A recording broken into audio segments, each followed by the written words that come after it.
I want to welcome everybody back for the next installment of this Amplified series that has started in this past year. As we've said before, this has turned out to be a fantastic collaboration amongst multiple entities and institutions throughout the U.S. With a shared focus and passion to really continue to keep this conversation going surrounding race and reality in STEM in particular. And keep this first and foremost on all of our thoughts and minds, and to also really continue to educate ourselves and our community about the best practices that we can really be trying to use in all of our daily lives and in our activities to really meet these, I think, shared goals that we have to make this, as this name says, a much better environment in STEM in general for DEI of all groups and people. With that being said, I want to start to segue and introduce today's speaker, who I am particularly excited and grateful that she is taking the time to speak with all of us today. This is Deanne Duncan, who is the first UCSF Assistant Dean for Diversity and Learner Success. I have gotten to know Deanne in my capacity as a program director for one of the graduate programs here at UCSF, bioengineering. But prior to her coming here and taking this position and really a major leadership role on the campus, she did her PhD in neuroscience from Northwestern, and then did a postdoc at Vanderbilt. And it was during her postdoc when she first got exposed to what was then known as the NIH's BEST program, broadening experiences in scientific training. And I, as a faculty myself earlier in Atlanta, had heard about this program. It was a major initiative amongst 17 institutions to really prepare students for careers, alternative careers, and really broaden diversity across disciplines, especially in the biomedical sciences. And it was through that and that experience that then, Deanne really found career opportunities for herself in this, and making this passion that she has had from the time that she was a graduate student, when she was doing mentorship and peer mentoring and tutoring programs from graduate students right from the outset. So it's very clear that this is it's a nice opportunity to see when someone can really follow a passion and make it a career. And I think Deanne will probably share some of that today and her path to that. It was after, through the BEST experience about 4 years ago, she was recruited to UCSF, first as director, but then rapidly promoted to assistant dean. I think it was very clear that her talents, skills, and impacts, warranted such a promotion very quickly. And the numbers of things I think that she'll have a chance to share with you today is sort of shared experiences from the numerous programs that she has been intimately involved in. One of those that I know well is the UCSF Summer Research Training Program. For UCSF, which doesn't have an undergrad population, this is critical to us for our graduate programs recruiting, and is a highly valued program to do that, and really to bring exposure, particularly for a wide array of different students and backgrounds, to the opportunities that UCSF has. But I would broaden that to say biomedical sciences in general. And she's also the co-PI of our NIGMS initiative to maximize student development, IMSD.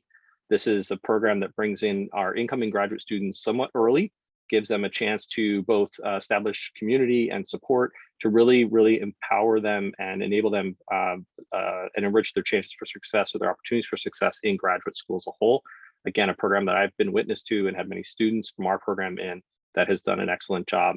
And then, as you'll hear today, that really I think we're one of the many areas Deanne has made her mark is in the numerous contributions and leadership of different programs. One of those is our DEI academic leadership course for PhD students, which she conceived of, created, and teaches. And this was before the events of the past year, where really I would say that her foresight into what was really needed in STEM in particular, and in our local community, to enrich our learner experiences, which is you'll hear throughout, I think, what her goals are. Following the deaths of George Floyd, Breonna Taylor, and the numerous incidents in social uprising last year, many of our Black trainees turned for support, and I am so impressed how Deanne handled that in terms of not being overwhelmed, because so many people that turned to her for opinions and insights and guidance. And really, then that was also incredibly helpful in helping to devise very constructive and tough conversations that need to be made or to be had amongst the graduate programs and really to address immediately and acutely the needs that were there, but also really be much more proactive about the longer term problems and how we need to be thinking about those, and not just thinking about, but acting on those. So personally for me, what I would also say, you know, there's a lot of things that I have benefited from my relationship with Deanne and all of the impact she's had locally with this. So I think sharing her with the broader audience as well in this capacity is hopefully going to be great. I know will be great, but I also want to say that, you know, really that it's personally for me stimulated thoughtful efforts to enact transformative anti-racist changes, and I'll emphasize transformative. She'll probably use that word, I'm guessing today, because it's one that's really stuck with me. So with all that being said, Deanne, thank you so much, and please take it away. Great, thank you so much, Todd, for the warm welcome. I'm going to go ahead and share my screen. Okay, everyone can see my screen. Okay, all right. So again, thank you, Todd, for the warm welcome, and thank you for inviting me to be a part of your series. I was really ecstatic to receive an invitation, so I thank you all for including me, and I'm looking forward to being in community with all of you who are on the call today, listening into my talk. And so today, the title of my talk is Enacting Change through Cultivation of Graduate Student Activism and Engagement with Diversity, Equity, and Inclusion. So before I start my talk, I like to center our conversation with a quote. And so I feel like this quote by Janet Mock really summarizes what I'm aiming to achieve and what I would love for you all to learn from today's talk. So the quote is, "I believe that telling our stories, first to ourselves and then to one another and the world, is a revolutionary act, and is an act that can be met with hostility, exclusion, and violence. It can also lead to love, understanding, transcendence, and community."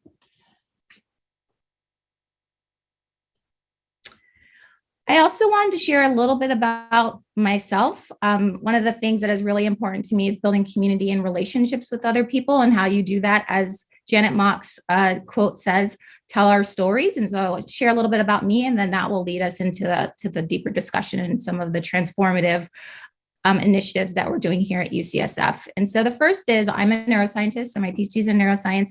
And I have learned over the last several years that actually my background in neuroscience has really directly led me to leading and implementing diversity, equity, and inclusion initiatives in graduate education.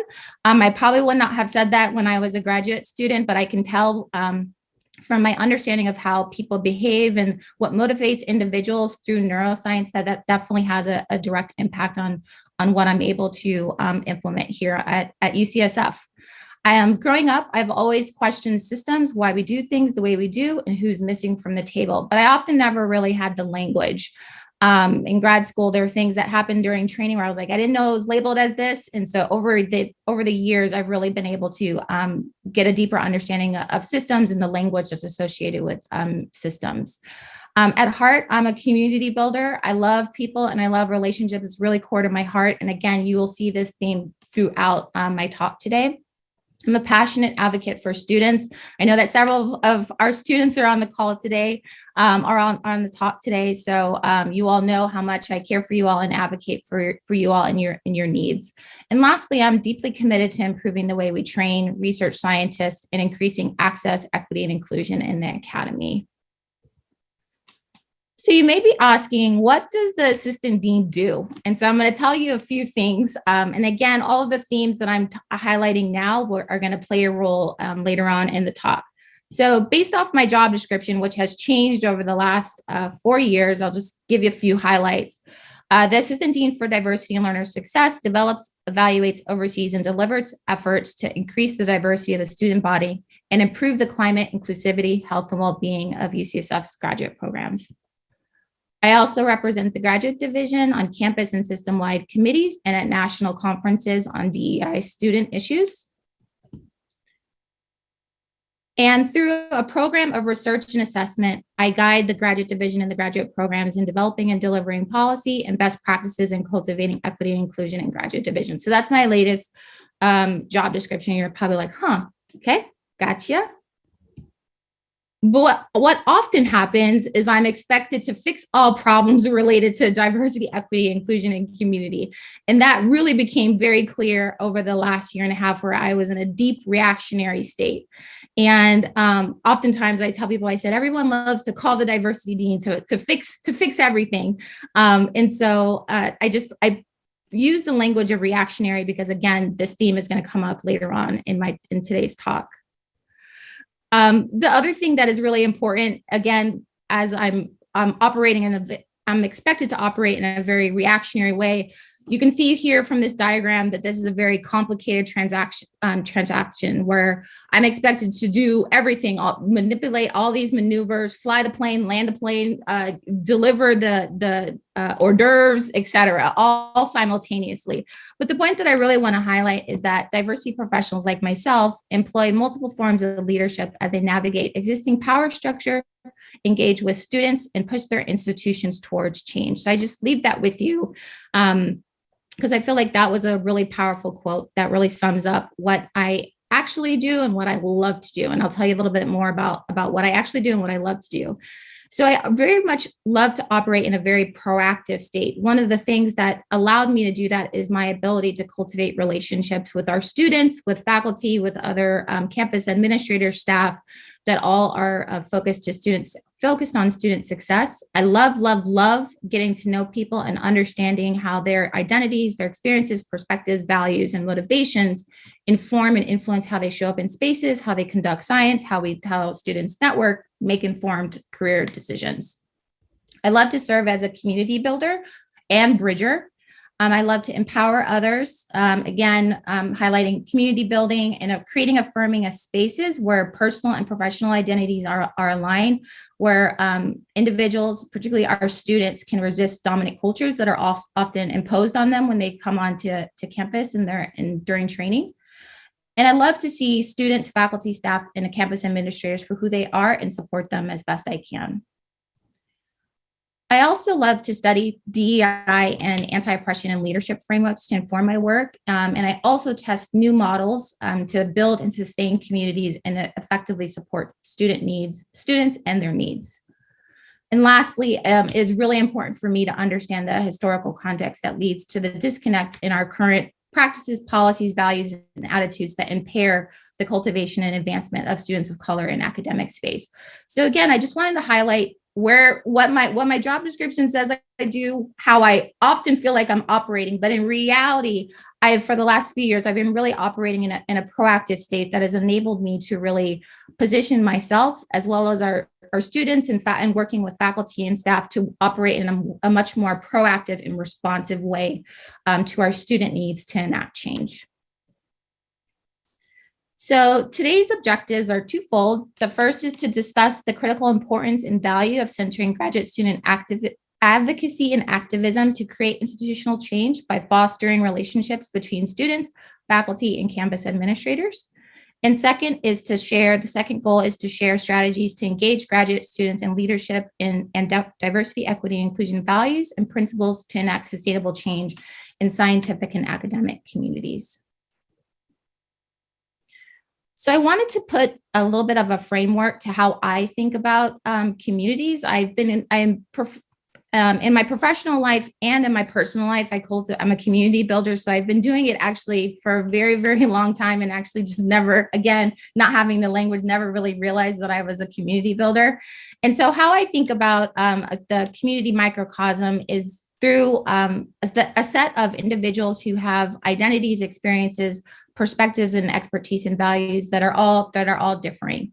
And upon seeing and understanding, when individuals see and understand commonalities in the diverse identities, experiences, perspectives, expertise, and values, this leads to the building of relationships and the establishment of microcommunities. And you can see that I've indicated microcommunities with a bigger circle. These microcommunities then lead to the cultivation of a larger community that we are all a part of in our different environments. So for me, my role is really focused on our students, and myself, as well as our faculty, staff, other campus administrators, do a lot of great work to to really teach our students, train our students, listen to and provide feedback to our students, invest in our students, mentor and guide our students, provide opportunities that cultivate our students' talents and skills, advocate for our students, and support and care for our students. All of these activities require building relationships and cultivating trust with our students to ensure their progression and their success. And from my experience in the work that I do around leading diversity, equity, inclusion at UCSF, the lack of incorporating principles of DEI often puts strains and sometimes damages these relationships and trust.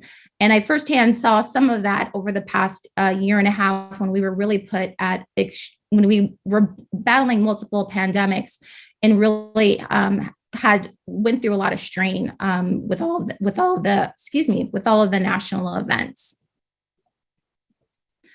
And I also wanted to point out that the language we use and how we're communicating to our students throughout all of these processes, in addition to incorporating diversity, equity, inclusion, can have a deep impact on how we cultivate community. So I bring up the idea of language up early because later on in my talk, I will also circle back to utilization of our language when we are sharing programs and developing programs for our students. In addition to other events that can inhibit the cultivation of community and impair relationships with our students, is that the world that we live in has a direct impact on our students and campus climate. I just mentioned that we just went through we're still going through it, a very stressful and painful time over the last year and a half, where everybody was pushed to the max in multiple ways. And so really keeping an eye out on our students and their experience is really key to ensuring that we are doing the best that we can to support our students. Having an accurate pulse on their needs is critical to ensuring change from my perspective and learning that particularly over the last year and a half. So before I move into the three parts of my talk, I also wanted to highlight the importance of shared definitions in the context of enacting change. I think from my experience, sometimes within academic institutional organizations, when individuals are not using the same language or understand the same frameworks or definitions, we often can't measure or assess how effective we are in seeing the changes that our students are asking us for. And so last year on the graduate division, we developed what's called the Diversity, Equity, Inclusion Primer that has a whole list of definitions and frameworks that are utilized within our unit. And so this is a really important document to help ensure that we are all on the same page and are all have shared values and definitions to enact change. The other topics that I'll be talking about in my talk today are equity, inclusion, and belonging, student activism, trust, and I define trust as to place confidence in, to rely on, to hope or expect confidently, institutional change and institutional values, which are, from my opinion, are both dependent on relationship and community building, identity congruence and dissonance, as well as anti-deficit frameworks. And I'll be defining these later on in my talk today. So that brings me to the three parts to the story that I'm going to share with you all around enacting change. So the first part of the story is I'm going to focus on curricular changes and really tell you about a story about the development of Grad 210 Diversity, Equity, and Inclusion Academic Leadership course that I developed and launched this past winter quarter.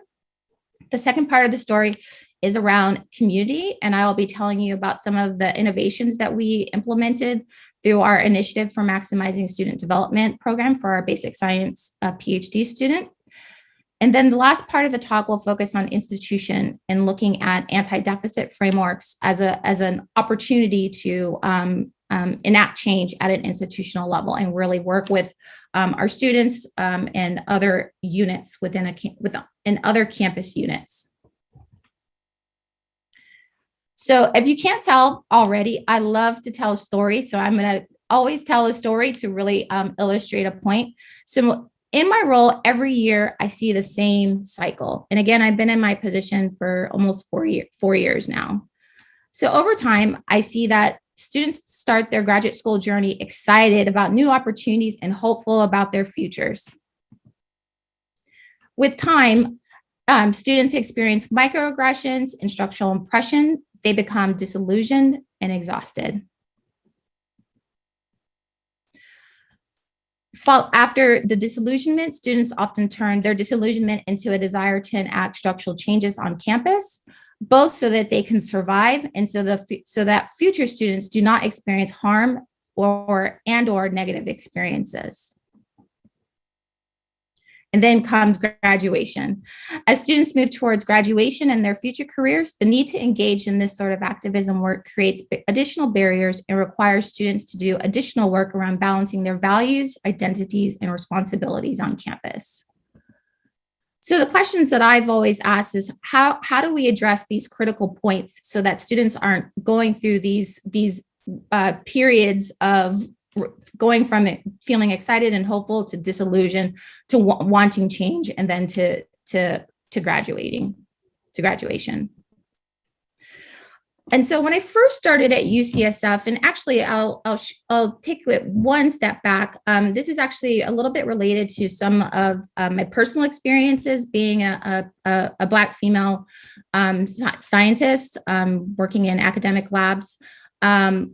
One of the things I thought really deeply about when I first started at UCSF is seeing how students' personal identities were often stripped as a result of the work that they were doing professionally and becoming research scientists. And so that framework is called identity dissonance. So the misalignment of one's personal and professional identities. And that sometimes that can happen for a number of factors, but the framework was originally coined or founded in medical education. And so I wanted to really think about that critically in graduate education for our graduate students and how the framework works, or at least how I conceptualize it, is that students experience a mismatch between their existing self and the professional role models, causing emotional stress. So you can see from the diagram here that the squares have become shaped. And with time, students' identities are having to be forced to strip away, and their identities are then reshaped as part of the professionalization process. So what I'm really highlighting here is that there's a change over time, and that change over time is sometimes can be quite traumatic with the misalignment of personal and professional identities. And this can also lead to damaging relationships with our students as well, from my perspective and some of the experiences that I've had. But what we're really trying to do is not force a square peg into a round hole. It's really about providing opportunities and spaces that enhance identity alignment. And that framework is called identity congruence. And so as you can see here, I've indicated an inhibitory arrow where we're going to try to develop interventions that inhibit this process from happening. And we can do that through a number of ways. And I just provided a couple of comments on the bottom. We can do this by providing affirmation, care, support, and love. And so again, this is another theme and framework that's going to come up over time through the story that I'm going to share with you and the examples that I'm going to share. So the first stop is curriculum. So, excuse me. So a few years ago, the dean of the graduate division, associate dean of the graduate division, and myself had a wonderful conversation with several of our student leaders on campus following a annual diversity, equity, inclusion leadership forum. And what really came out of that discussion was this alignment between student experiences and needs and what I was actually, the work that I was doing with the students, because I had been working really closely with a lot of our student leaders since I started at UCSF. And so from that meeting, it was very clear that students wanted recognition for the additional work that they were doing to ensure their own survival and to make institutional change as it relates to leading diversity, equity, and inclusion. And they also wanted financial compensation. So that was like the first thing. We're like, okay, got it, check, check, check. And so from my perspective, with all of the work that I had been doing with students for the last few years, I saw that students continue to be burdened to make institutional change. this seemed like there was an opportunity to cultivate their talents and continue to empower them. So it was definitely something where I felt like our students really wanted to stay engaged with the work, but it's not their full-time responsibility to do the work. So it was a delicate balance into making sure that their personal and professional identities remained aligned while not burdening our students. The other opportunities that I saw was an opportunity to provide additional resources to support the work students were already doing. So again, alignment with what they're already asking for. And finally, to elevate the expertise needed to effectively lead institutional DEI initiatives. And so this is a clear example of relationship building and cultivating community with and for our students.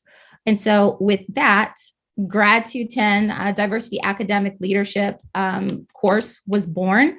And the overall goal of this course is to bring together training in diversity, equity, inclusion, and leadership to prepare UCSF graduate students to incorporate DEI values in scientific leadership roles. So it was a beautiful, beautiful alignment, smooth, seamless. And I'm really proud of it. It's a very, in my opinion, a very transformative course. And I'll tell you a little bit more about it in the next few slides. So overall, the structure, the course is a 10-week didactic course, followed by peer mentorship and support over the next 6 months, where at the end of the 6 months, students are expected to design and implement their own capstone project focused on a DEI issue at UCSF. And we're doing everything virtually now, so you can imagine that some of the projects have had to change with time. Some of the objectives of the course, one of the things that I thought about, and I think about a lot with leading this type of work, is it's very complex, right? Again, I'm going back to the reactionary comment that I made earlier, where it's like fix everything, right? And so that really requires that individuals that are leading this work have expertise, or at least know others who have expertise in different areas that play a key role in having a key foundational role in leading and implementing, excuse me, DEI initiatives and programs on academic campuses. So the objectives of the course were to expose students to key terminology and theories around diversity, equity, inclusion, have them have an understanding of institutional power, and understand defining how the role of institutional racism and the role of power and oppression play in more broadly as well as academic settings. The third objective, which is actually a very critical objective, is around bureaucracy and ensuring that students knew how to not understand what bureaucracy is and had the tools to then navigate bureaucracy as they were wanting to enact change on campus. Oftentimes, we have a knowledge base around certain theories or definitions, but if we don't have bureaucracy, if we don't have an understanding of how to navigate systems, how to navigate people, how to understand how dollars flow and make up different priorities, oftentimes your ideas or your initiatives may fail. The other key feature of this particular objective is around leadership. So again, you're working with DEI, it's so collaborative. We're working with so many different people all the time. I work with so many people. And so really having students understand how to cultivate their own leadership style and what's drawn to them, and how that plays a direct role in how they're leading DEI initiatives within their labs, within their department, et cetera. It was a key component that I thought was important to include in this class. All three, the terminology and theories, understanding institutional power, and bureaucracy and leadership, all play a key role in how developing DEI practice. And so at the end of the class, students are expected to, again, as I mentioned before, design and implement their own capstone project. So just to give you a little bit of more insight into the class, this is a beautiful stepstone staircase that one of my colleagues in my office designed for me, and I love it so much. So again, the 10-week didactic course starts off with community, so really grounding the students in relationship building and community building activities through restorative justice practices. Then we move very quickly into having students understand critical theories like intersectionality, critical race theory, disability theory, queer theory, and how that applies and it plays a role with some of the history that plays a foundational role in establishing systems of power and oppression within academic institutions. In week 4 and week 5, we do another deep pivot where we're bringing in organization theories around organizational management and theory, and then bridging the gap in weeks 6, 7 through 10 around applying all of the steps to preparing the students to design and implement their own capstone project. The other key feature of this slide that I wanted to highlight is the importance of self-care and well-being. Leading DEI initiatives, again, it's very rewarding in a lot of ways, and it can be challenging depending on your identity, right? And so I wanted to make sure that students had tools and skills to really support themselves as they were becoming they were becoming trained in leading DEI initiatives. The other thing that is on this slide is that students also received a stipend and received funds to support their capstone projects. Super quick, I just wanted to also share some of the knowledge gains. The class just finished back in March, and I wanted just to share that there were positive knowledge gains before and after class in all areas of the major objectives of the course in DEI terminology and theory, institutional power, bureaucracy and leadership, and applied skills and DEI praxis. It was interesting to me that institutional power had the shortest gain.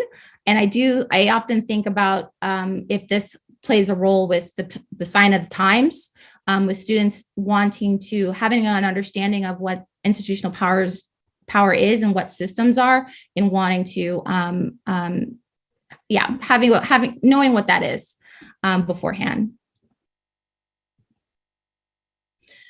In terms of, I also wanted to share with you some of the projects higher level. And so one of the things about the class is that students have to apply for the class.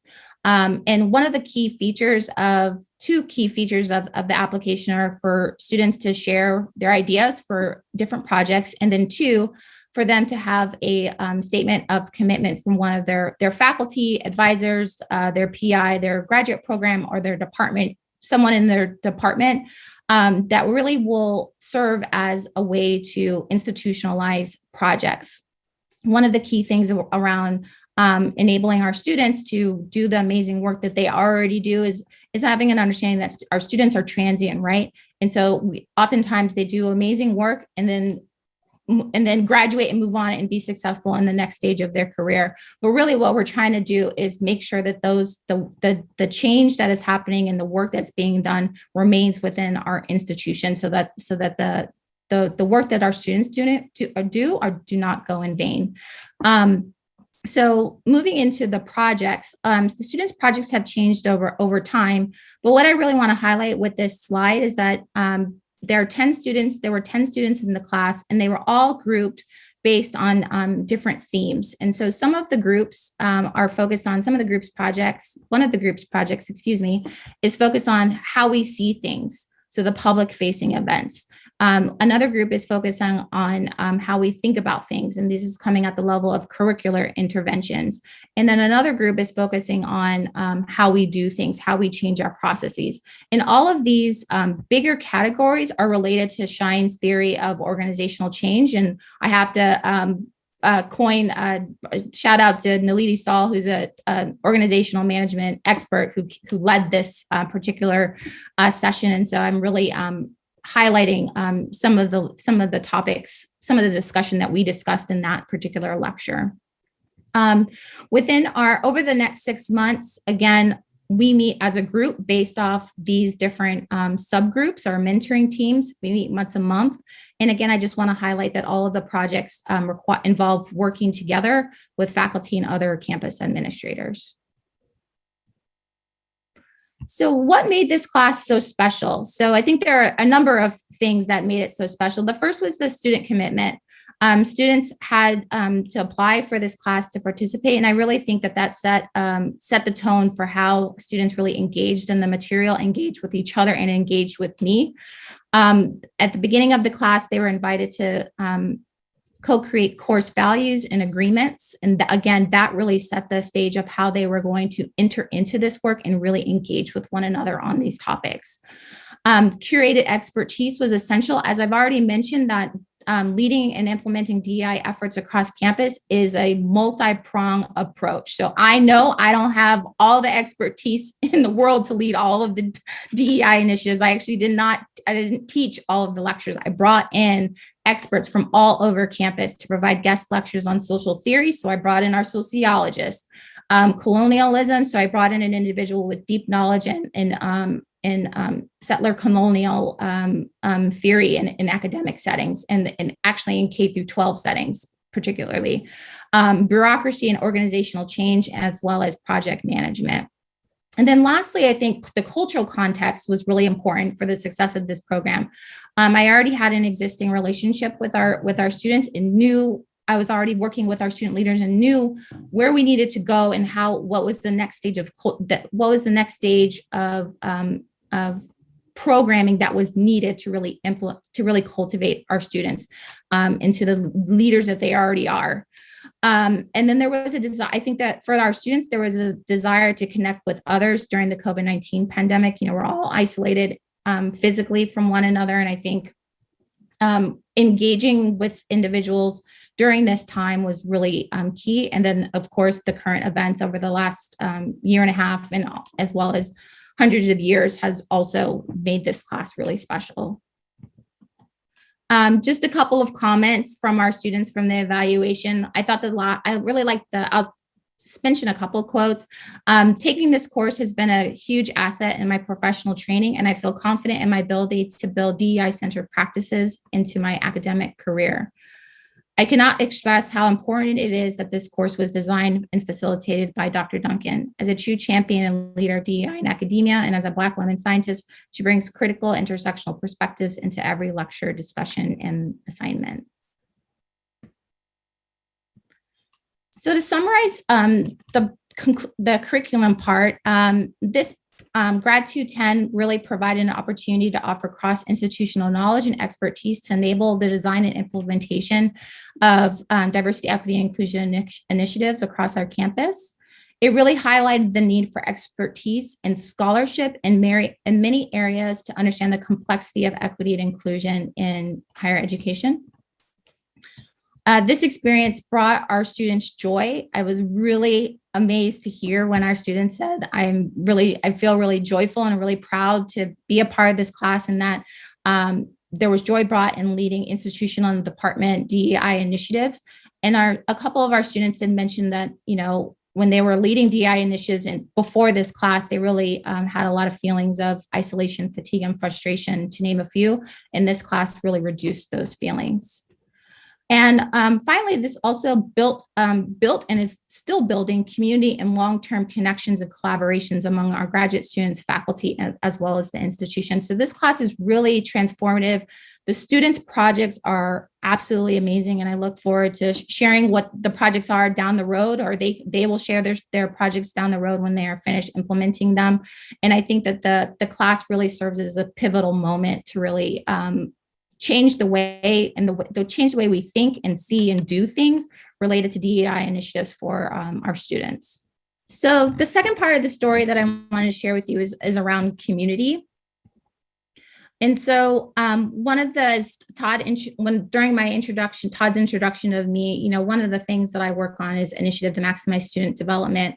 And when I started at UCSF, I was really thinking intimately about approaches for supporting student success.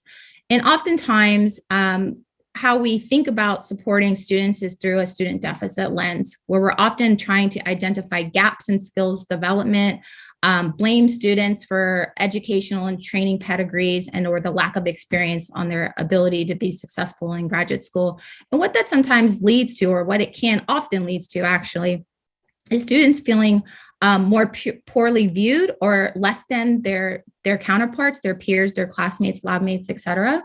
And they also can experience amplified feelings of stereotype threat, imposter syndrome, and or have a decreased sense of belonging.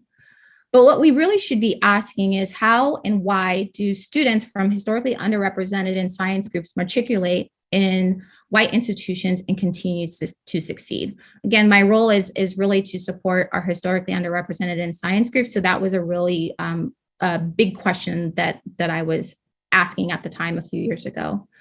The second question is, what are the needs of our students and how are we ensuring their success? How are we cultivating future leaders?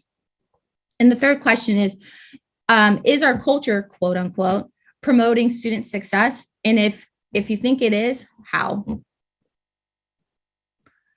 So I'm going to share a few of the innovations around community that we implemented through our IMSD grant. So IMSD, Initiative for Maximizing Student Development, is a federally funded NIGMS program that supports historically underrepresented students in science across our basic science PhD programs at UCSF. The program offers a really unique community for our PhD students by providing first an early start to graduate school. So they have the ability to come to San Francisco early, find housing and start a research, conduct a research experience independent of classes and going from campus to campus, et cetera.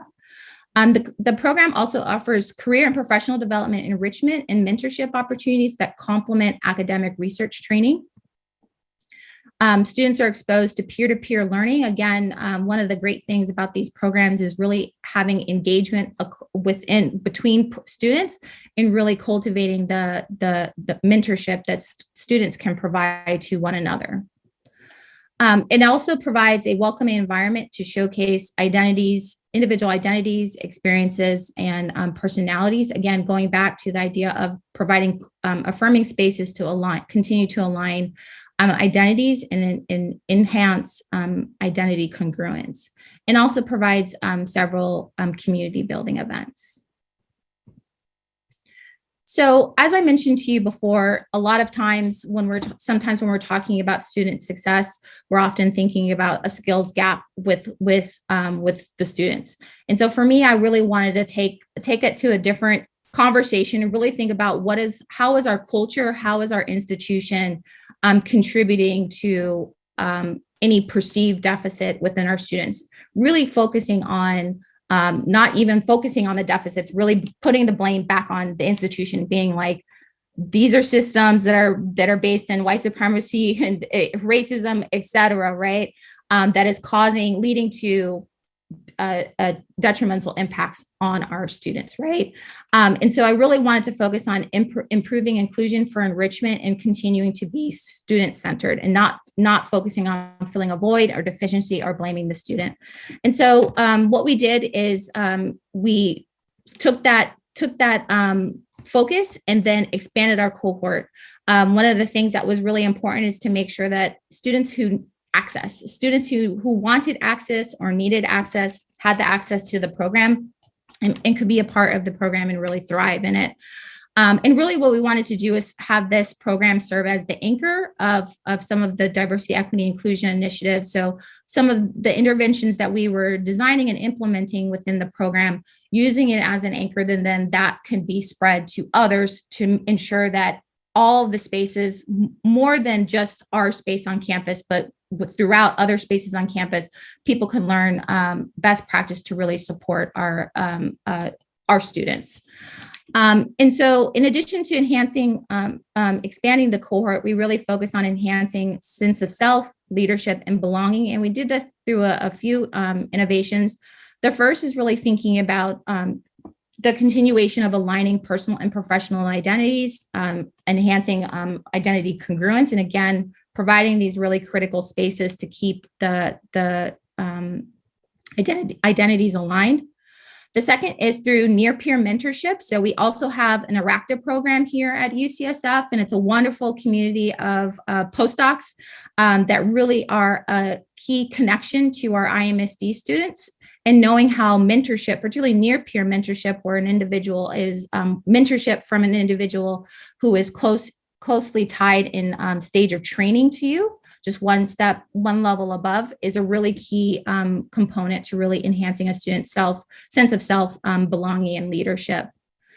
We also provided several many community building opportunities. It is really important to cultivate a broader community for all of our underrepresented, historically underrepresented in science scientists, and making sure that they see themselves in each other as well as themselves. And lastly, leveraging opportunities and from our Office of Career and Professional Development, which is amazing, to really continue to cultivate the leadership of our students. And so a few lessons learned over the last several years through our evaluation mechanisms in the IMSD program is that we've learned that overall the program is quite valuable for our students. Provides supportive experiences and new opportunities, particularly through social support, networking, and guidance and mentorship. And all of the students, a lot of the students mentioned that they intend to remain involved, really highlighting that they want to stay close to this program, that it was so valuable to them, and also have the ability to engage with other students to cultivate their leadership as well. In addition to some of these lessons learned, we also learned that there are key supportive programmatic structures, which I've highlighted here in this wheel, that include the summer research experience, enrichment activities, career enrichment, community building, near peer support, and myself as the central administrator that runs this program. All factors contribute to the success of this program and why the students engage and are able to build community through this program. So just to summarize the community part, again, cultivating relationships, knowing our students' stories, motivations, desires, experience, identities is really key in establishing community. Understanding the current needs of your students is really essential in the design and implementation of student success programs. I say it all the time, and my students that are in the audience, I'm always saying how brilliant you all are. And so we really needed to have a program that matched your brilliance. In addition to the brilliance, there are key programmatic features and structures that are necessary, which is really dependent on a diverse set of programmatic structures, as I've indicated in the ring that I shared in the last figure. And lastly, there's always opportunities to create opportunities in spaces that affirm, uplift, and continue to align personal and professional identities. And I do believe that this is necessary for the cultivation of future leaders in science. And we are going to be starting the next phase of our research projects to focus on this particular question. So moving on to the last part of the story, and this is around institution. And this is a little bit of a newer project with over the last, 7-8 months. And this is an extension of our IMSD evaluation. We have a supplement to do this work. So, excuse me. So one of the things that we are now focusing on is what we've been doing for a while through our IMSD supplement, IMSD grant evaluation, as well as other evaluation mechanisms within the graduate division, is really being proactive to ensure that we understand the needs and the changes to be done raised by our students. So we have been collecting longitudinal data for a while, and as it relates to academic progression, and oftentimes students are telling us what success means or what they need within a graduate student within their experience. And really what that's allowed us to do, us being proactive, has allowed us to move into this more responsive stage where we are working on an IMSD evaluation supplement. And I'm going to read this because I realize that it's really small, and I'm going to turn my head and look at my other screen, where we are developing a survey instrument to determine how our URM students' educational experiences and scientific and organizational identity formation contribute positively to their achievement, commitment, and career choice. And secondfold, this supplement or the survey will provide guidance for institutions in designing and implementing graduate education and support programs. And so we have employed myself as well as our evaluator on the team, Ariane Tarani, work with our social science graduate student researcher, Gia Jackson, to to lead this work. And so Gia has done an amazing job with spearheading this survey and really launching it. It has now launched. And she conducted cognitive interviews with underrepresented minority and not underrepresented minority students to design and refine our survey. And really, the work that she has done is really informed by other student-centered programs that is offered through my office and in the graduate division. And so really what this research is going to provide us with is the opportunity for us to work really in tandem between students, graduate programs, and the graduate division, and really enact change and to provide the necessary support for our students. And so for our students, I think that this opportunity really provides them with a space to be re-informed of resources, reflect on their values and agency, and to be provided with data to support the advocacy work they are already doing. For graduate programs, they can continue to collect and see longitudinal data on students in their programs and their programs. And then 3, with the graduate division, it provides a tracked opportunity for individual student engagement and where we can also have information to allow us to adjust our programs to better support our students. And so the name of the survey, as you can see from the title, is Redefining Success, UCSF Graduate Student Experiences, Identity, and Community Survey. And so really this survey is utilizing the anti-deficit framework that I've alluded to in the IMSD section, of the presentation today. And really this is a framework to measure the diverse strategies for success that students are already employing while progressing through their academic tenure at UCSF or any other institution across the country, in spite of social and systemic challenges. And so the question really is how are students defining and creating success? And how can policies, practices, and structures evolve in order to best support this process? And so the survey focused on a number of factors, and I just kind of go through it a little bit quickly in the essence of time. The first is around understanding a student's personal identity and values, where we are collecting demographic information and assessing how students define success as a scientist and success as a student. We also have utilized a lot of literature around scientific success related to scientific identity scale and scientific community value and career pathways. We also, another key feature of the survey is around students measuring student success, understanding the graduate training experience, and also going back to utilizing some of the literature around organizational identity scale, and then having students tell us a little bit more about the programs that they engage with, either whether it be within IMSD or within other campus other programs offered by campus partners or within their specific graduate program. And I wanted to highlight a couple of quotes that we learned from some of the interviews that Gia did with our students to refine the survey. One of the students mentioned, "As I progress, I hope to shift positively on these measures and take advantage of resources that are available."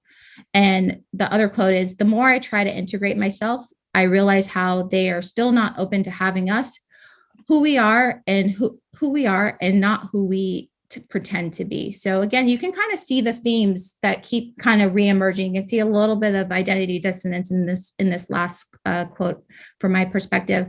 And really what we want to drive home here from some of this discussion today is that individual student success is a community effort. As I've already mentioned before, there's multi-factors that really are needed to really support all of our students and their diverse needs. And so a diverse community should have diverse supported pathways to ensure our students' success. So as we were putting together this survey and kind of thinking about the design of the survey, we came across, and really this was Gia, I will not take credit for this, really came up with the case of language. And so what came up was, why do we use URM? and again, underrepresented minority. And so across the country and across academic institutions, the standard way to identify individuals from racial ethnic backgrounds, underrepresented racial ethnic backgrounds, is using underrepresented minority, or URM. And so through our discussions, we realized that this use of this language can have intended outcomes. And some of the intended outcomes include easily refer to a particular population that may benefit from, or the other intended outcome is that this is a shared term for research and practice across institutions. However, there's some unintended outcomes that could lead to specific problems. And so one of the unintended outcomes is that people are not explicitly told it refers to them. They implicitly learn in academia. Language of the term has not evolved at the same rate as the social consciousness and power of those who it is meant to refer to. And third is that the definition has evolved over time, though usually evoked without providing definition. And so that can lead to some problems, and those include that use of this word, of the use of this language, can lead to the continued erasure and marginalization of non-white communities and other identity categories, and that there's extra work on behalf of the reader as biases and stereotypes are indicated, but left unchecked or unsupported. And you can actually see, I won't go ahead and read the quotes, but you could see the quotes in the bubbles from some of the students as Gia was doing conducting the interviews to refine the survey, that, how we came up with this framework around the language case was really informed or also identified through the interviews with the students. So to summarize, the UR underrepresented or underrepresented minority case or language case, oops, apologize, go back one slide. Again, we were having really intense conversations about why we're using URM, and Gia had this discussion with myself and Ariane around that. We shared our personal values around the language of use of this word. That led to the discovery of UCSF's definition of URM, which is based on race and ethnicity only, versus NIGMS's definition of race, ethnicity, and disability. And so where that really highlighted is that there's a mismatch, right? And so that really informed how we designed the rest of our survey. And you can see we also included disability status and now call it underrepresented status to define one of the questions and to provide a definition within the survey.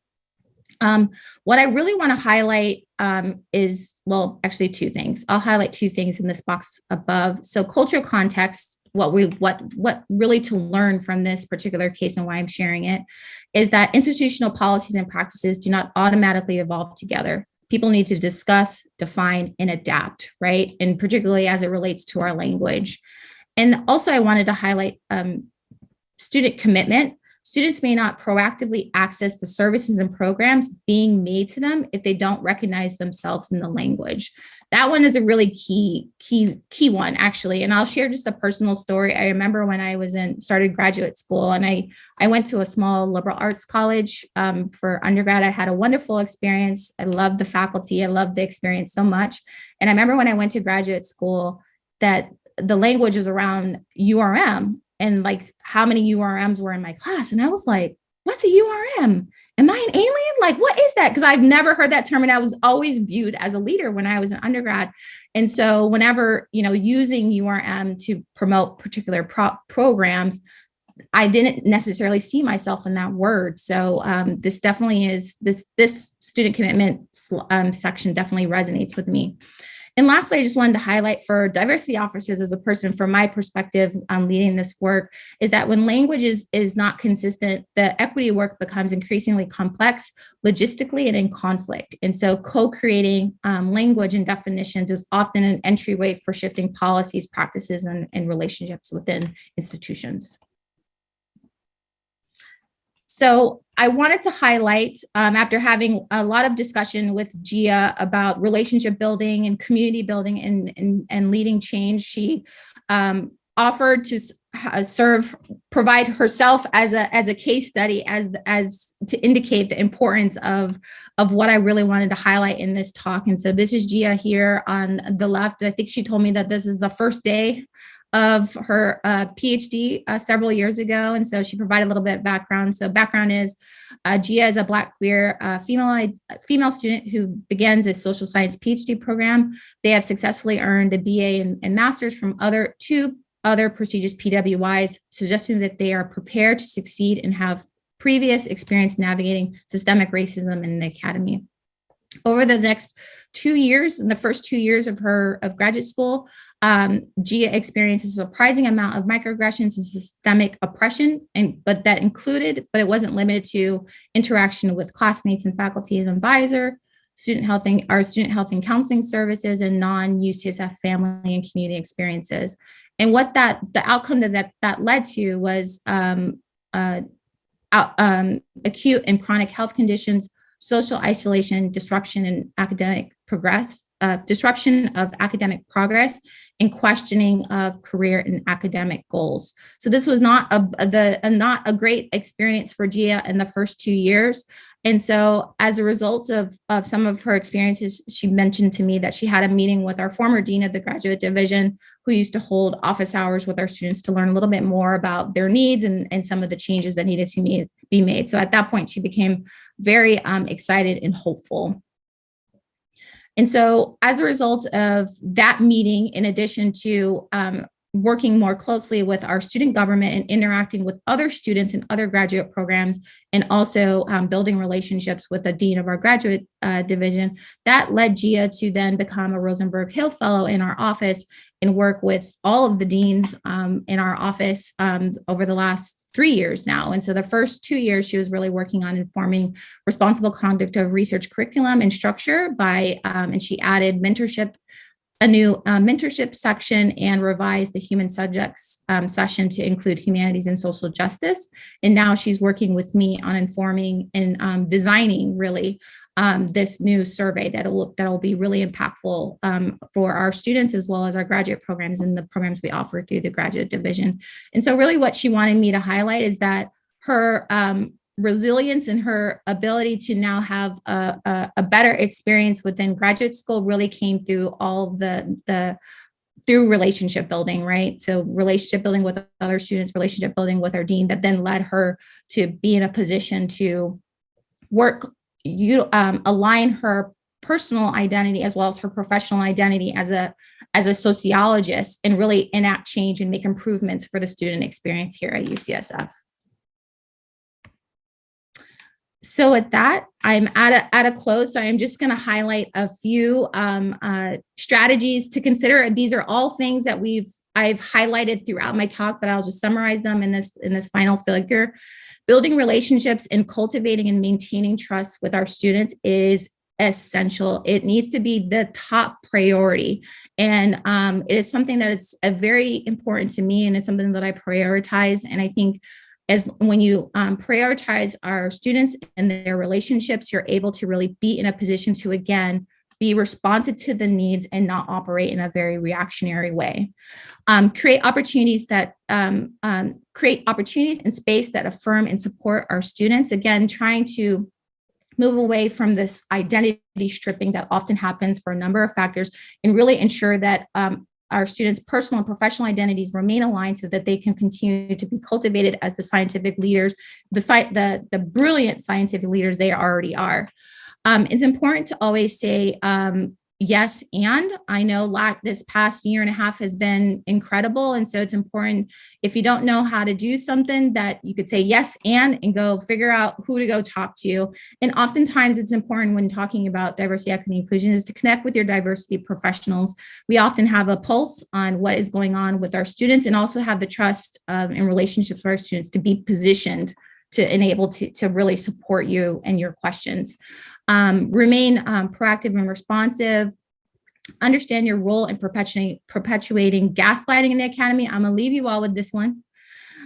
Be transparent in your plans and communication, as well as be creative. Again, it's important to reimagine some things as we are in this stage of where resources are tight, time is tight, et cetera. And so I think it's important to continue to think about being creative.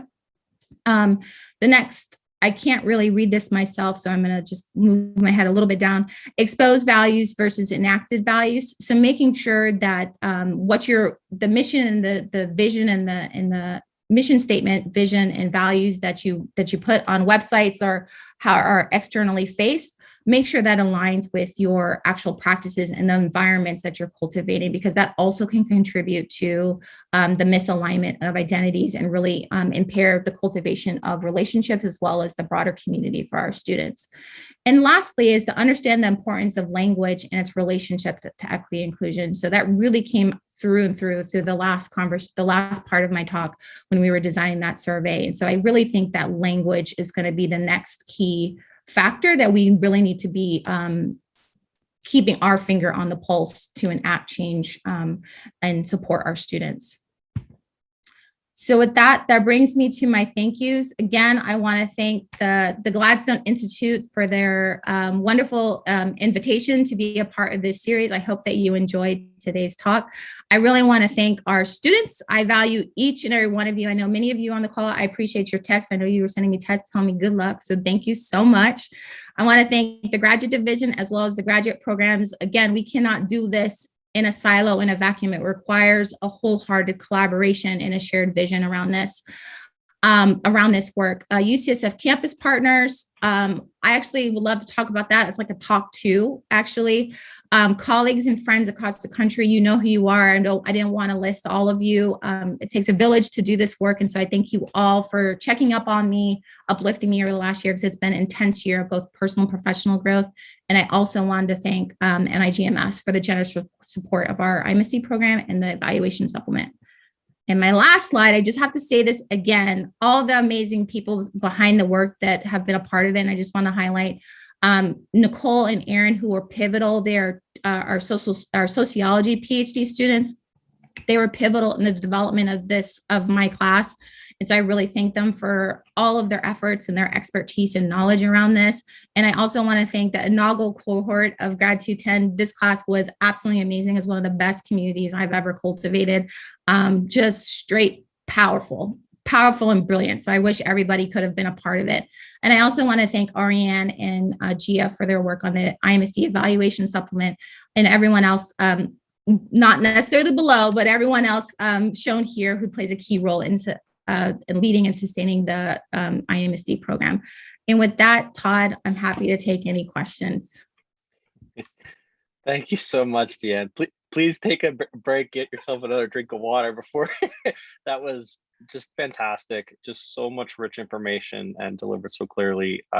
We've got a bunch of fantastic questions and response. And as I was going, I tried to group them, so they may not be to the audience, they may not be in the order of appearance, but what I've tried to do is lump some, because I think the related ones will make it easier for Deanne to cover as many as she can. We do have about 20 minutes. So again, that's an intentional part to keep to prioritize this Q&A time. So let me just go right to it. There were a lot about Grad 210. So let me give a couple of those, then we can go back forth and then kind of broaden from there. Couple questions, at least in its present form, and maybe this is also what you're saying for the future. What disciplines are represented by the students, and how does that maybe relate to different demographics and populations associated with different fields, because it is a bit integrated? Is it open to only grad students or students in other professional schools too? So somewhat related to that. And then I'll ask a couple others after that. Okay. Yes. So the inaugural cohort was a mix of basic science and social science PhD students. So there were about 80% of the students were basic science PhD students, and then 20% were social science. And that was actually fantastic to have that, because the social science students have expertise in studying diversity, equity, inclusion. And so it was really important for me when I was designing to class to really provide that opportunity where you can have that cross cultivation and the discussion between the two disciplines. Oftentimes we're working in silos, and really we miss the mark when we're operating in two different lanes and really not communicating with one another. So it was really powerful to see that. And then In terms of the second question around only open to graduate students, so everybody wants grad 210. I'm just going to be honest. And so there has been discussion about expanding it to other students as well as faculty. At this point, it's only for graduate students. I'm in preliminary discussions about what this class could look like for faculty, but haven't taken it further for further development. So that was one of the forthcoming questions, and it's maybe one about, and maybe this is nascent, but it's coming. Obviously, success breeds this scalability. So questions I'll tell you already on here: how can non-UCSF grad students, which is a great response, but I know that's not necessarily your response, but it's obviously because of the success. And you just touched on the other. It was put as sort of require, or just really, yeah, that in individuals in leadership positions, how should they be taking either this or something like this? Maybe is another way to put it. Yeah. So to answer the first question around having other institutions design their own course around this, I'm happy to share resources and kind of the back end story around how I've designed it even further than what I shared with you today. So please, whomever asks, you can send me an email. My information is on the graduate division website. The other question related to faculty is the beauty about Grad 210 is that I was working very closely with our students for 2 years. So I knew exactly what was needed because I had already seen the pattern. And so in the same so the incentive structures for faculty are not the same for students. So I just can't make Grad 210 for faculty because it's not aligned with where they are in their stage of training, well, not training, but where they are in the stage of career, where they are in their stage, and as it relates to all the other demands. And so one of the things I've been talking to with other folks in the graduate division on is around thinking about what this could look like and really wanting to work more closely with their faculty to make sure I understand the needs that need to be filled for this class, because it just can't be Grad 210 for faculty in the same iteration. It won't land the same way. I know that. Yeah, but if a faculty, I'll speak from my behalf, doesn't view themselves as a trainee in the sense of a lifelong learner, then I would be very concerned about what motivate that person to be faculty in the first place. This is true too. You are dead on, Todd. I knew we share that. A couple questions around examples, some of the content parts around examples of the types of capstone projects. What it was included with the faculty mentor involvement with that, and outcomes of those. So, and maybe it's still in process for some, but if there are examples, there were a couple questions about that. Yeah, so we're still in process right now. Like we're in the thick of implementing some of the students are in the thick of implementing some of the capstone projects. Some of the projects are focused on, one of the students is focusing on disability, having conversations around disability for faculty training. And so that student is working with our student disability services for content expertise, as well as working with our graduate faculty development director in the graduate division to coordinate workshops for our faculty. So that's an example of how a student has an idea and then works with me, learns some foundational principles around DEI and leadership and program implementation, and then works with campus partners to really implement and launch one of the projects off the ground. So that's a clear example. Some of the other projects are involved with admissions, mental health, having conversations around DEI in labs, and having people be trained in facilitating those conversations. So those are a couple of the projects. Okay, that's great. And then one that just came up and one earlier was about, I think related, because you mentioned it, that these things often then require some funding. So one question was about the funding needs for capstone, probably varies by those types of projects, but the other is barriers to implementing. So maybe not just the funding, but what have been the other barriers that some of these have encountered? And I guess along with that, then any strategies for overcoming them? Yeah, I think one of the big strategies, so all of the projects, students have up to $500 to implement their projects. And yes, it is a lot of money, and it's also not a lot of money depending on your project. And so one of the barriers I do see, and I see this pretty consistently, and it's a little bit of yeah, I see this consistently, and I see at high level is design, but yet impactful. So I think that's one of the barriers that I'm trying to work with our students on in this class, as well as others, as I'm advising on diversity, equity, and inclusion initiatives. You don't have to have something huge, right? But if you have one thing that is really impactful that you can really hone and craft and take ownership over, I think that is really key. So that's actually a really key barrier. And then also thinking about sustainability. Sometimes we want to make sure that everything works, right? We're all, scientists in training, we always want something to work. But in actuality, thinking about how to change your perspective on what sustainability looks like, and meaning that if the current way that you've implemented your project isn't as effective, saying that we're no longer going to continue in this initiative or implement this program again is important. And so I'm utilizing a mindset as an additional barrier for some of the projects. Okay. And one more, maybe partial comment, partial question, and one that just came in, but related to one that we just touched on is, students as a priority so that they can help enact change, faculty and administrative, leadership in ways too, because they have to be part of it. But there are other members of our communities, and including staff and other ones. And one person noted, sometimes they're not on the list. So we're trying to build an inclusive community, and there are members that are not being included in the opportunities. I don't know if you have a comment or thought or solution. I think. Yeah, no, I hear that message loud and clear. And yes, it is something that I've been thinking about as the students are implementing projects. Oftentimes I'm connecting them to individuals that I know on campus who are really committed to this work. And so, yes, we need to make sure that we're not leaving anyone out as we are implementing projects. Yeah, it's great. More stakeholders. It's great. Okay, I'm gonna move a little bit away from 210. There are still ones coming, but I'm trying to get the most of those. These were great, and obviously tremendous interest. One thing related to the course, but some of the other programs is that you touched on a bit, but maybe these were coming in parallel. What types of data and collected how, and how do you link this to impact? And then one thing I liked with this question was and then the return on investment, right? To demonstrate to where the initial investment is made that there is a return on this. Again, I guess, along with defining success of your work, either personally or to others that are evaluating this or looking at this.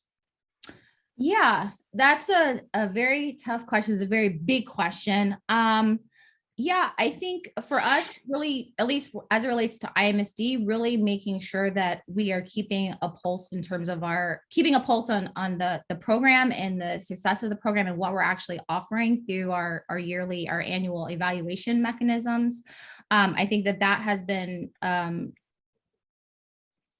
really, really great, and also keeping that in line with some additional survey mechanisms that we run out of the graduate division for when students do move on from UCSF. I think keeping both of those mechanisms at the forefront and really understanding the students' needs has been really impactful to really showcase the impact of the programs. The other thing that has been really impactful, at least for IMSD, is really thinking about moving away from just solely thinking about preparing students for academic positions, really thinking about that we need representation and diversity in all sectors of the biomedical workforce. So I know shifting that lens or shifting that approach that we've taken with that program has really been beneficial, and that has direct alignment with a lot of the work that our Office of Career and Professional Development does. And so that's how I think about it. So that's how I think about the impact and making sure that students are moving on to making informed decision about their next step of the careers, as well as feeling confident in that decision making is important. And along those, one question again, there was a request about the course, now also requests about survey design for designing DEI surveys. You might be getting It's not all me. I, if you haven't noticed, they're the team of folks who work on all of this. But yes, I'm happy to have the conversation with anyone who wants to learn a little bit more. I think it's really important to enact change and really to be able to measure change that we move into this direction. So anyone who wants to have a shared language, knowledge, collaboration, etc. I'm personally, I'm open to it. I think that's really important. okay, great. So I'm going to transition slightly from that now to a little broader, the community. And so a couple of the ones you brought up, community building. One question was about community building techniques and events to encourage connections and prevent isolation. And this was also conditioned with sort of particularly in the last year and a half during COVID pandemic. So I think it's sort of a question around best practices and those maybe that have not worked as well from your experience and perspective. Yeah, no, that's a great question. The community building techniques have definitely been impacted as a result of the last year and a half. For me, as it relates to the community building, so again, it's twofold for me. So it really starts with at the level of relationships. So keeping close, making sure that I'm staying in connection with individuals or pairs of individuals throughout their time is really important as I'm cultivating the broader community. And as it relates to specific community building events, for sure, consistency has been really key. So I know with COVID-19, we've been all over the place. Everyone's schedule and et cetera has been really deeply impacted. And I know with our IMSD program, we pivoted really quickly, like that second week into COVID-19. We pivoted really quickly and we held weekly community hours. And so every week students knew that they can come in and see other students, even if they lived alone or et cetera. And it was a place to talk. And so that really was really important for COVID-19. And additionally, I'm trying to think of other things that haven't necessarily worked. I would probably say just thinking about time zones. I know this is going to be a little bit practical, just thinking about time zones and thinking about when you're offering your events, because I know so many people have been overloaded, Zoom fatigued, et cetera. And I know that people really want to see people in person. So now that we're slowly reopening, there's more opportunity to engage back into our normal community, our more normal community in person building of events has been really critical. And the other thing as it relates to Gratitude 10 and building that community, as I already mentioned before, really allowing the students to really set their community values and really have the students engage in how they wanted to engage with each other, establish how they wanted to engage with each other, was also something that was really pivotal for community building practice. And so utilizing restorative justice practices was really key for establishing that. Okay, great. You might tell these are going to now hit the exponential phase. They get tougher and tougher in some regards, but I think that they're meaty. One of them, one as we started to this was also related to community, and I think in recruiting, maybe somewhat UCSF specific, but I don't think it's entirely. But it was brought up, primary reason that URMs are not attending UCSF is compensation, or is one of the reasons. So one question is about the connection between this work and the material concerns. So I think on the broader scale, there's this community part, but then there are sometimes these, and certainly within Bay Area, we see and hear this and feel this all the time. So I guess any thoughts about that between work and these material concerns and ways to bridge?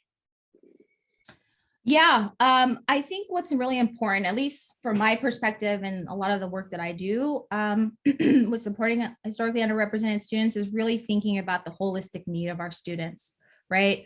And so for me, I know that you've been in meetings with me when I've championed for this, we shouldn't be recruiting students that we can't support. If the proper support structures aren't in place, then we're going to be doing those students a disservice.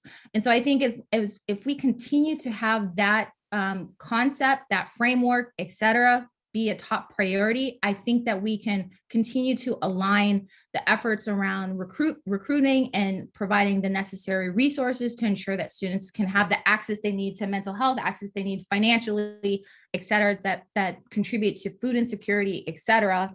and allow them to be able to thrive. So for me, they go hand in hand. But the framework around providing the proper support structures to support our students is fundamental. Absolutely.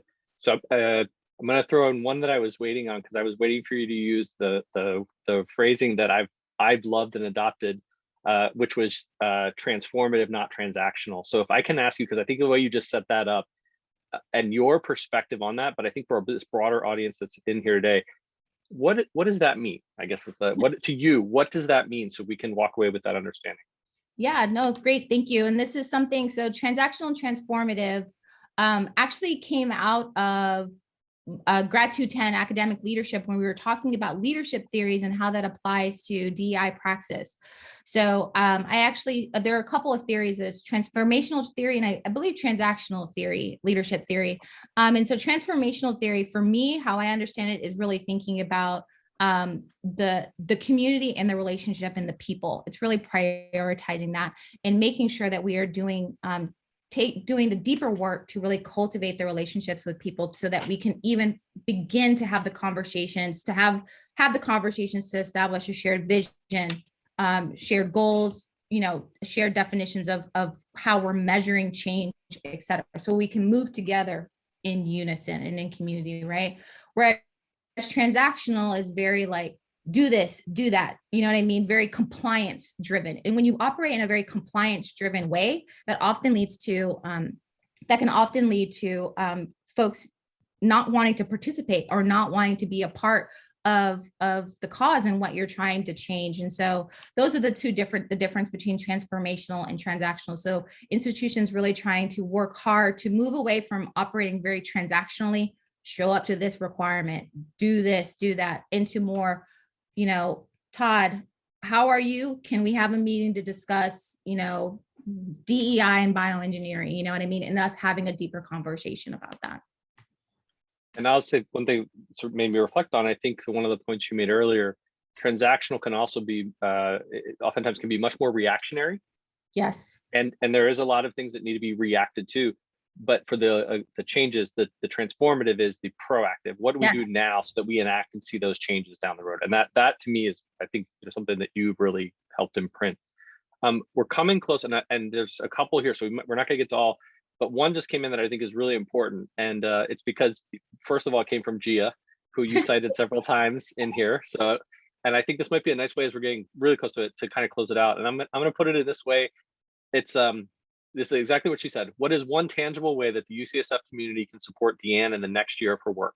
Like a call for action, a call for action for us that directly makes her feel supported. And I would broaden that to say that to leaders like yourself across the country, this would be the same thing, not just UCSF, but in these positions and in this time and opportunity, what do people need to be thinking of that they maybe haven't, and what do we need to be actively doing to support and to help follow through?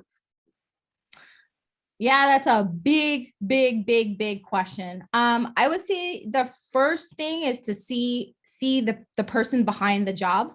That is something that's really key, and understanding me and understanding how I'm approaching the work and being inspired through that, I think is really fundamental to enacting change and really embodying some of the values and the way that I'm approaching students and working with students. That's one thing that's really important.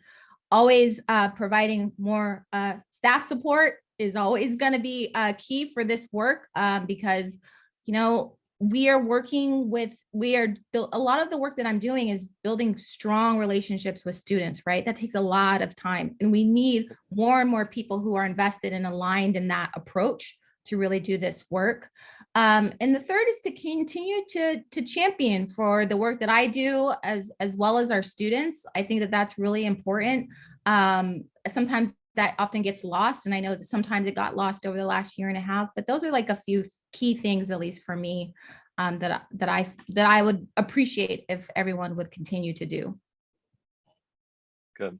So I heard more resources put towards to support and broaden the success, which we heard overwhelmingly, because everybody wants what you're creating. So Deanne, so apologies to those on here that we did not get to some of your questions. Again, I tried my best to marry as much as I could in a short time so we could hear from Deanne.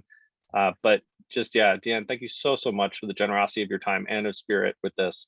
I know that the work you're doing locally and the impacts it's having, but I think knowing counterparts and colleagues, as you said, throughout the country in similar roles, capacities, with similar passions, hopefully this is one way we continue to build that community and support it. So thank you so much. Yes, I had a great time, and I hope that all of you enjoyed today's talk. So thank you so much again for the invitation and the wonderful post-talk conversation. So thank you. Of course. And just to remember, this is recorded, so this will be posted later. So if anyone tuned out early and looking later, you will be able to see the whole conversation today. So everyone have a great day and stay well.